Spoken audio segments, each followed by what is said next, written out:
Olá, nós vamos hoje estudar o livro Fonte Viva, intitulado Capacete da Esperança. E antes a gente vai começar com uma prece, antes de iniciarmos nosso estudo. Então, muito obrigada, Senhor, por mais este dia, que possamos estar todos unidos em pensamento, para que possamos entender os nossos problemas, e saber lidar com eles da melhor forma possível, sem muita cobrança, sem muita exigência, mas com fortalecimento das nossas ações no bem, sempre no bem. Muito obrigada e que assim seja. Então hoje, esse livro veio nos trazer essa lição muito interessante, que é o Capacete da Esperança. E é uma lição de Paulo aos Tessalonicenses, tendo por capacete a esperança na salvação. Então a gente começa a entender que capacete, naquele tempo, era uma forma de indumentária dos soldados. Não era uma coisa simplesmente de capacete de moto, Naquela época não existia isso. Então, o que é um capacete de soldado? É quando vai para a guerra, Mas nesse momento a gente não vai trabalhar com a guerra com o outro, a gente não vai mexer com sangue, a gente vai trabalhar com a parte moral do nosso dia a dia. Aí esperança, Muitas vezes a gente pensa assim que esperança, no dicionário que fala, é esperar, é expectativa de ser possível algo ou a ser realizado. Então a gente fica pensando assim, esperança. Então se a gente pega assim, o início da palavra é esperar. Aí a gente vê se a gente vai esperar de braços cruzados. Geralmente algumas pessoas pensam assim, eu vou esperar que melhore, vou esperar, Mas não vou fazer nada, vou ficar paradinha. E será que é assim que funciona, E aí a gente vai completar aqui nosso estudo. E salvação é a ação ou efeito de livrar do mal. E aí a gente vai ver que mal, que tipo de mal é esse? Como é que a gente vai trabalhar com isso, E aí, na lição aqui do Evangelho segundo o Espiritismo, na lição 27, que é pedir e receber, o item 8, nós vamos trazer um entendimento interessante sobre esperar, Então, é um caso que acontece assim. Analisemos um exemplo. Um homem está perdido no deserto e sofre terrivelmente de sede. Sente-se desfalecer e cai no chão. Pede a Deus que o ampare e espera, mas nenhum anjo vem lhe matar a sede. Contudo, um bom espírito lhe sugere a ideia de levantar-se e seguir num dos caminhos que vê à sua frente. Então alguém vem, fala alguma coisa no ouvido dele e ele, puxando um ânimo, vai à frente. Por um impulso de seu instinto, reúne suas forças, levanta-se e caminha ao acaso. Chega a uma elevação do terreno, descobre ao longe um riacho e com isso retoma sua coragem. Aí ele pode pensar assim, se tiver fé dirá, obrigado meu Deus, pela ideia que o Senhor me inspirou e pela força que me deu. E se não tiver fé dirá, que boa ideia eu tive. Que sorte em tomar o caminho da direita e o não da esquerda. Algumas vezes a sorte realmente nos acompanha, mas para receber essa ajuda é preciso ter coragem e não se deixar abater. Então, de novo, ele fez uma ação, ele tomou uma atitude, ele levantou, ele teve um ato, Entretanto, pode-se perguntar, por que o bom espírito não lhe disse claramente, segue esse caminho e você vai encontrar o que necessita? Por que não se apresentou para guiá-lo e sustentá-lo no seu desfalecimento? Assim, ele teria convencido aquele homem de que a providência está querendo ajudá-lo. O bom espírito não interveio dessa forma. Em primeiro lugar, para lhe ensinar que é preciso ajudar a si mesmo e fazer uso de suas próprias forças, Então, a gente tem aquelas frases,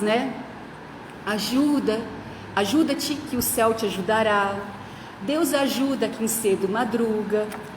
quem canta os males espanta. O que acontece? Eu estou fazendo uma ação de levantar cedo, de cantar, de me movimentar, de fazer alguma coisa para eu executar.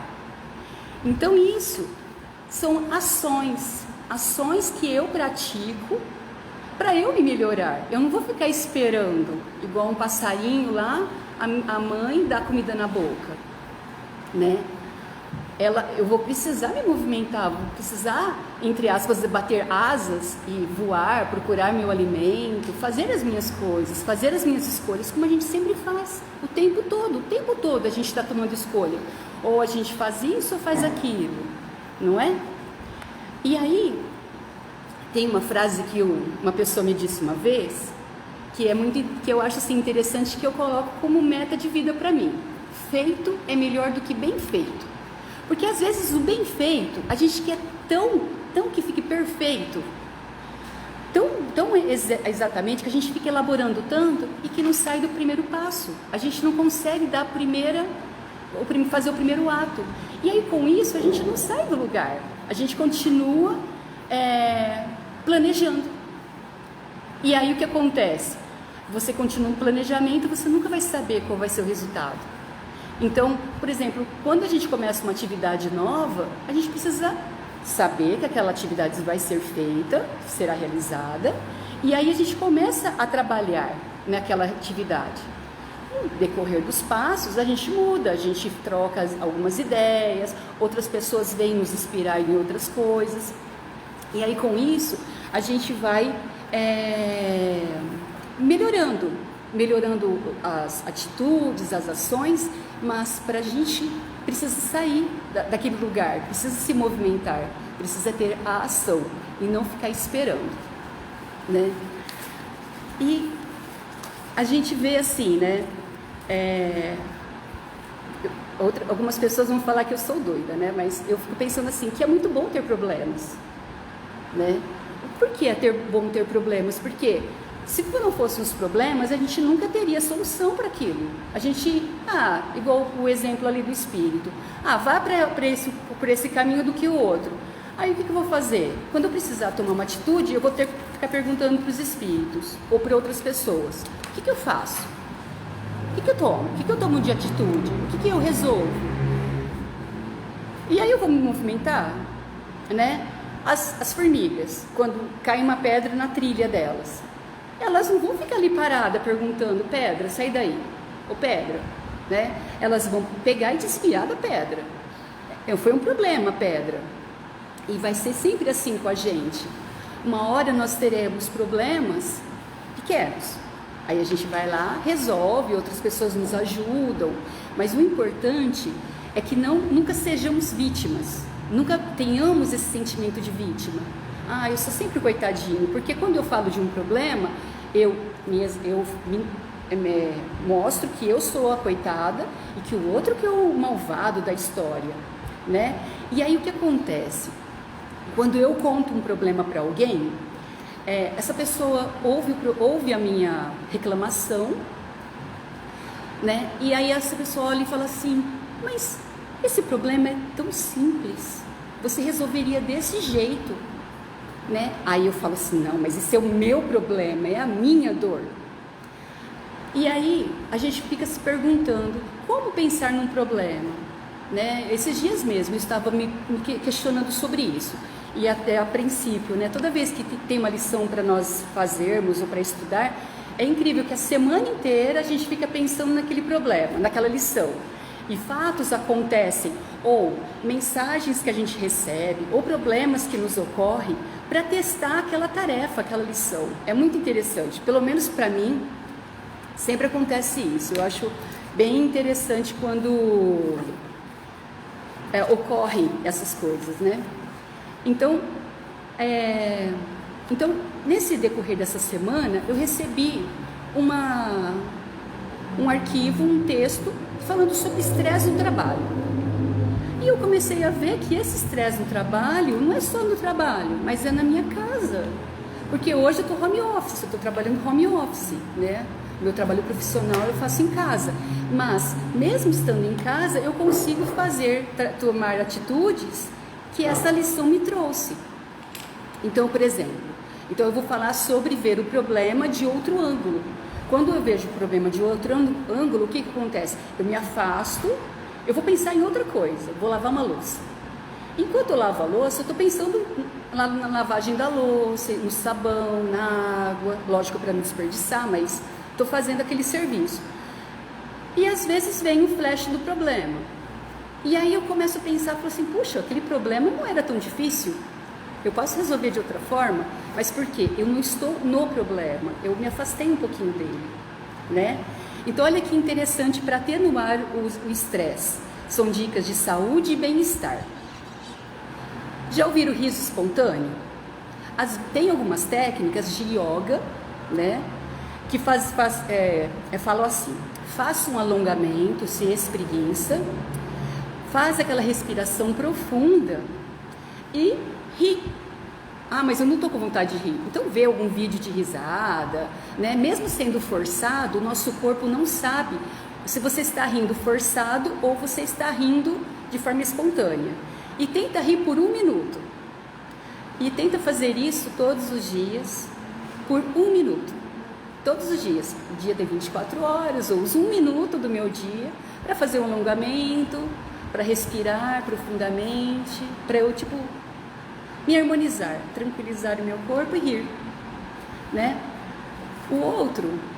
Outra dica que ele dá é fazer banhos aromáticos nos pés. A gente esquece de cuidar dos nossos pés. Os nossos pés são tão frágeis e aguentam tanto peso, tanta sobrecarga. Se eu preciso correr para pegar o ônibus, eles estão lá firmes e fortes para me ajudar. Se eu preciso trabalhar mais rápido para limpar minha casa, eles estão lá para me ajudar. Aguentar o meu peso, né? Então, com isso, o que eu tenho que fazer? Eu tenho que cuidar dos meus pés, fazer uma massagem neles. Esse banho aromático é 20 a 30 minutos antes de dormir. Você está lá, pode assistir televisão, ler um livro, né, uma mensagem edificante, coloca umas laranjas cortadas ao meio, gengibre, lavanda, açafrão, coloca naquela água quentinha e deixa os pés ali. Você está fazendo um agrado para eles, né? Pelo estresse que eles passaram também, né? Uma soneca na hora do almoço, se é possível, tirar uma soneca de 15, 20 minutos para revigorar as energias. Se possível, praticar esporte. Respirar. A respiração, quando você está no meio de uma turbulência, de um problema, é tão bom você parar. Hoje eu fiz isso. Uma coisa que foi muito bom, assim, depois eu chorei bastante, me aliviou bastante. E eu vi que foi muito bom, assim, essa introspecção. Então eu respirei, olhei minhas plantas do jardim, respirei profundamente, sabe? Fiz uma prece, aí chorei.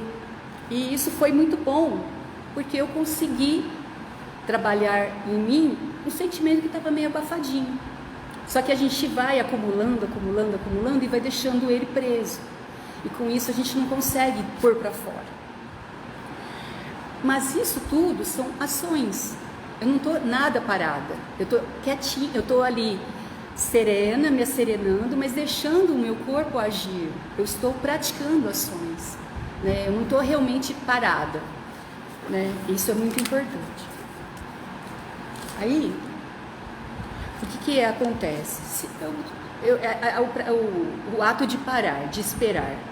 Eu estou com um machucado, alguma coisa, então eu fico olhando para o meu machucado e falo, você vai sarar, tá? Com o tempo você sara. Aí esse machucado começa a ficar pior, encher de bicho, né? E eu não cuido dele. Então eu preciso ter um ato de cuidar do meu machucado, de cuidar de uma lesão, uma tendinite, a ferrugem que estraga os metais, o cupim que infiltra numa árvore. A árvore, ela não entra o cupim de uma hora para outra. O cupim, ele vai instalando devagarzinho. Os pensamentos negativos, as formas, por exemplo, assim, os espíritos, que às vezes não nos querem o nosso bem, ou às vezes mesmo até a gente, quando a gente quer nos culpar, por exemplo, uma pessoa não curtiu o que eu fiz, não elogiou a comida que eu preparei, não assim, eu me esforcei tanto para fazer aquela ação e ninguém falou nada, nem agradeceu, nem falou assim, puxa, olha, ficou legal, né? Aí eu fiquei assim, puxa, tive tanto esforço, ninguém falou nada. E aí o que acontece? Eu fico começando a ser vítima. Estando vítima, quem vai me ajudar? Eu tô mesmo falando que eu sou a vítima, meu corpo entende, coitada dela, né? Vamos deixar ela para baixo. Aí vem doença, vem dor no corpo, vem um monte de mal-estar. Então o que eu preciso fazer? Mudar isso. Começar a pensar, a entender que esses pensamentos são infiltrações, são pequenas infiltrações. A tendinite ela não se instala de uma hora para outra, ela vem devagarzinho. Aquele esforço repetitivo que você faz, por exemplo, o dentista, ele sempre fica do mesmo jeito. Chega uma hora que ele não vai mais aguentar ficar daquela posição, porque ele lesionou o músculo. Mas aquela lesão foram anos fazendo aquela mesma posição. E o que acontece? A lesão ocorre, a dor acontece e depois você não consegue mais levantar o braço. Então, a depressão, o mau humor, todas essas coisas que a gente vê, que, puxa, a vida da pessoa nunca foi assim, de repente ela está, é porque foi de pouquinho. Então, para a gente tratar isso, a gente precisa tratar também com paciência. Porque se ela se instalou devagar, a cura também não vai ser rápida, vai demorar um pouco. Então a gente tem que ter paciência com a gente, tem que ter o ato da meditação, da respiração, de fazer coisas em prol do outro e de nós mesmos, que com o passar do tempo a gente vai se curando. Mas a gente precisa ter essa força de vontade, né? Então eu quero ler a lição, que é o capacete da esperança. O capacete é a defesa da cabeça, então é a proteção da cabeça, em que a vida situa a sede de manifestação do pensamento. E Paulo não podia lembrar outro símbolo mais adequado à vestidura do cérebro cristão, além do capacete da esperança na salvação. Se o sentimento muitas vezes está sujeito aos ataques da cólera violenta, o raciocínio em muitas ocasiões sofre o assédio do desânimo, à frente da luta pela vitória no bem. Não pode esmorecer em tempo algum. Então o que acontece? É o assédio do desânimo. Eu vou me desanimando, eu vou ficando triste, caída, os meus ombros vão caindo. Então eu preciso ter um movimento de abrir a minha postura, falar assim, não, eu estou pronta para enfrentar, né? Eu preciso ter alegria, né? Então o riso espontâneo, me forçar a rir, ouvir uma música, cantar, né? Eu preciso ter essa vontade de chegar e falar assim, não, eu vou dar conta, né? E com isso, a gente com a prece, a gente vai conseguindo liberar essa proteção. O capacete aqui é uma forma metafórica de proteção, mas com a prece a gente vai criando uma proteção, vai nos protegendo dos ataques externos e dos internos também de nós mesmos. Mas o que acontece? Com essa proteção, eu vou, com o passar do tempo, me melhorando, progredindo, até que um momento que eu sinta que quando eu sentir um ataque, puxa, tem um amigo, um irmão que está precisando de socorro, vou fazer uma prece por ele. Quando sentir o coração acelerado, ou sabe, assim, às vezes a gente para num dia e a gente fica lá triste com alguma coisa que aconteceu, aí a gente fica pensando assim, mas por que eu estou assim? Eu vou fazer uma prece. Aí a hora que a gente conclui a prece, bebe um copo d'água, a gente fala, puxa, melhorei, que bom, né? E às vezes a gente acha que a prece não tem força, né? Então, raios anestesiantes são desfechados sobre o ânimo dos aprendizes, por todas as forças contrárias ao Evangelho Salvador, né? Como às vezes o pessoal fala, fazer prece, para quê? Para que receber paz? Para que ler uma mensagem espírita? Você muda o seu padrão vibratório. Então você melhorando a sua forma de ver aquele problema, de você se situar realmente, muda tanto que a gente fica maravilhado com as bênçãos, né? A exigência de todos e a indiferença de muitos procuram cristalizar a energia do discípulo, né? Quando o outro não acredita, dispersando-lhe os impulsos nobres ou neutralizando-lhes os ideais de renovação.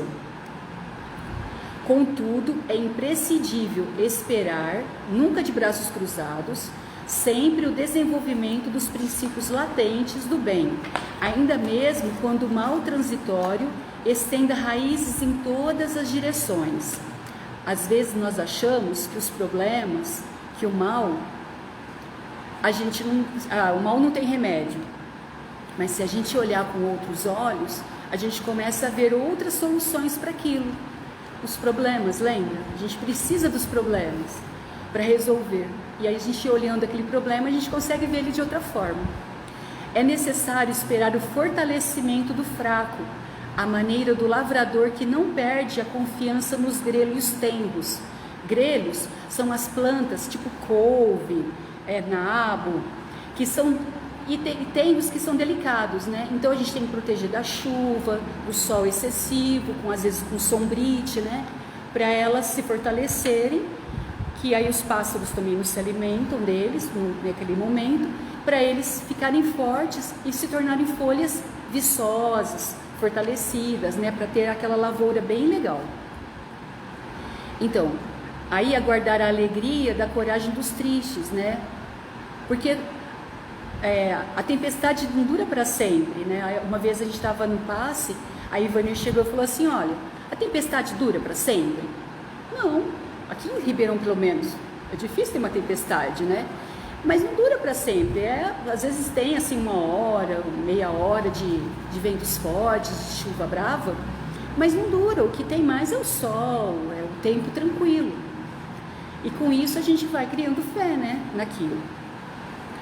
Com a mesma expectativa do floricultor, que conta com revelações de perfume e beleza no jardim cheio de ramos nus. O floricultor, ele sabe que aquelas plantas, né, que todas as plantas do jardim irão florescer. E eles vão ficar bonitos, né, porque ele vai ter aquele cuidado de esmero, né, com aquela planta. E ele sabe, né, então ele tem a expectativa, né, que vai dar certo. E a confiança. É imperioso reconhecer, todavia, que a serenidade do cristão nunca representa atitude inoperante, por agir e melhorar continuamente pessoas, coisas e situações, em todas as particularidades do caminho. Por isso mesmo, talvez o apóstolo não se refere a touca protetora, então ele se refere a capacete. Chapéu também não. Quase sempre indica passeio, descanso, lazer. Quase não defina convenção do traje exterior, de acordo com a moda estabelecida. Então não é o chapéu também ele não quer falar. Capacete, porém, é indumentária de luta, esforço e defensivo. Então é uma luta extremamente árdua conosco mesmo, para nós nos melhorarmos. E o discípulo de Jesus é um combatente efetivo contra o mal, que não dispõe de muito tempo para cogitar de si mesmo, nem pode exigir demasiado repouso, quando sabe que o próprio Mestre permanece em trabalho ativo e edificante. Resguardemos, pois, o nosso pensamento com o capacete da esperança fiel e prossigamos para a vitória suprema no bem. Essa mensagem é um ponto de alerta e de confiança para todos nós, trabalhadores da causa do Cristo. Teremos ataques? Teremos. Mas a gente precisa confiar, ter essa perseverança, que nunca estaremos desamparados, igual na lição do Evangelho. Vem sempre espíritos bons a nos orientar, a mostrar o caminho correto, a sempre nos direcionar para as coisas boas. Tenhamos ouvidos e olhos para ver. Por quê? A gente precisa nos esforçar. A gente não é porque eu sou trabalhadora e nada vai me acontecer de mal. Eu também serei tentada, a fazer coisas erradas, mas eu preciso perseverar no bem, preciso trabalhar isso em mim, ter essa ação contínua, porque nós sabemos que um problema superado virá outro um pouquinho mais difícil, outro problema superado virá outro.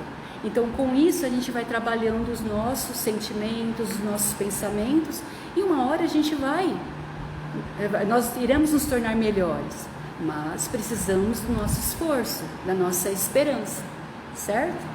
Então, eu agradeço muito a colaboração de todos aqui no fortalecimento aqui na plateia aqui, e que possamos sempre ter esse fortalecimento, que nós nunca desistamos no bem, tá bem? Que Jesus nos abençoe, nos fortaleça hoje sempre, que ao voltarmos para os nossos lares, nós possamos levar paz, alegria e muita esperança para todos que lá estiverem. Que assim seja.